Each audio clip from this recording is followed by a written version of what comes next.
My great-grandmother lived alone up in the mountains at her cabin. Her husband was dead, so she was there all alone.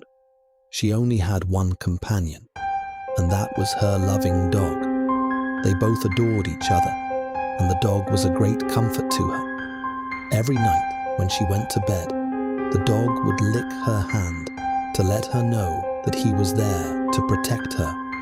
One night, she had gone to bed, and the dog had licked her hand, like he had done routinely every night since her husband died. But this night was different.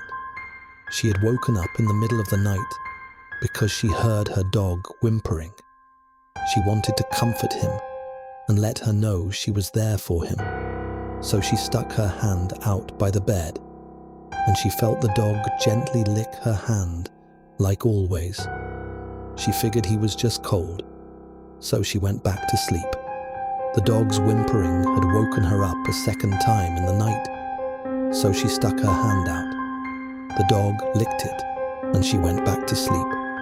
This happened a third time, and she stuck her hand out, and the dog stopped whimpering and came and licked her hand.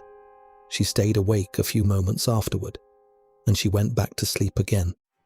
In the morning, she woke up and stuck her hand out by the bed, but nothing licked her hand. She thought that the dog had already awakened and was just in the front room. She rolled over and got out of bed and heard a drip, drip, drip, drip. She thought the sound was coming from the kitchen, so she walked over and turned the handles on the sink faucet, but it wasn't the source of the noise.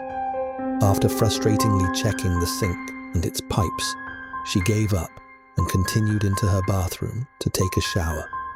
As she got closer to the bathroom door, it was evident that the sound was coming from within.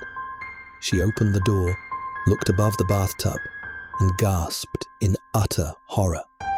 There, hanging from the light by his collar, was her loving companion. His blood was dripping into the bathtub. She screamed and began to cry. Wiping her eyes and sobbing, she turned and looked into the mirror. In the mirror, she saw the dog's reflection, and written on the mirror in her dog's blood, with drips and streaks hanging down from each letter, were the words, "Humans can lick too."